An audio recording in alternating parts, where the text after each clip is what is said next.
Sa magkakaibigan, alam ko, naranasan nyo na yun. May mga kaibigan na traidor, di ba? Yun ang pinakamasakit. Yung na-traidor ka ng kaibigan mo. Pero meron namang kaibigan na tapat. Yung kahit hindi mo kasama, ipagtatanggol ka. May ganong klaseng kaibigan. Yung kaibigan na ipagmamalaki mo. Yung kaibigan na alam mo, pag andyan na yung trouble, hindi ka iiwan. Ito pong taong ito, hindi ko malaman kung bakit nakakulong ngayon. Alam naman nating lahat na ang tagapagtanggol ni Rodrigo Roa Duterte ay si Pastor Kibuloy.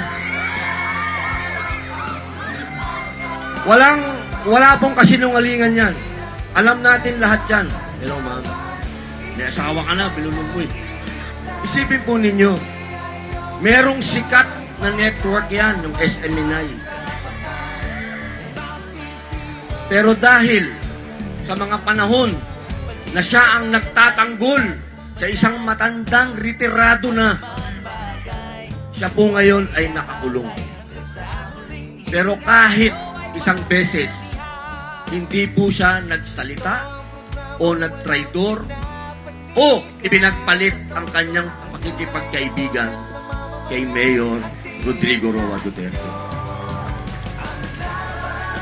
Ano pa ang hihingin mo sa isang pinuno? Yun ay isang katangian ng pinuno. Dapat ang pinuno, alam natin kung sino yung kaibigan mong naniniwala sa Diyos. Hindi po pwede. Alam niyo po, hindi po pwede sa isang namumuno na walang Diyos. Hindi po pwede. Kahit sa isang republika, hindi po pwede ang walang Diyos. Mismo po sa saligang batas natin, kapag tinignan niyo po ang unang salita sa ating saligang batas, Diyos kagad. Tayo ay dapat sumunod sa Diyos. Yaan po, napakaliwanag po niya. Kaya mga mahal kong kababayan, kung si Pastor Kibuloy, nakita niyo po ang kagandahan ng Davao, kung ano ang ginawa niya sa Kingdom of Jesus Christ, na wala siyang ginamit na perang gobyerno. Magagawa po niya ang mga imposible kung bibigyan niyo po siya ng pagkakataon. Yung mga ibinibintang po sa kanya ngayon, wala pa pong napapatunayan dyan, mga mahal kong kababayan. Kung napapanood niyo po sa Senado, noong siya po ay hinihiring doon, pinagtatanggol ko po. Bakit? Hindi naman korte ang Senado.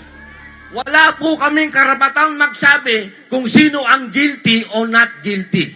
Kaya mga mahal kong kababayan, kumakatok po ko sa inyong puso kasama ang ating mahal na dating Pangulong Rodrigo Roa Duterte, na sana po bigyan natin ng pagkakataon si Pastor Kibuloy na maging senador.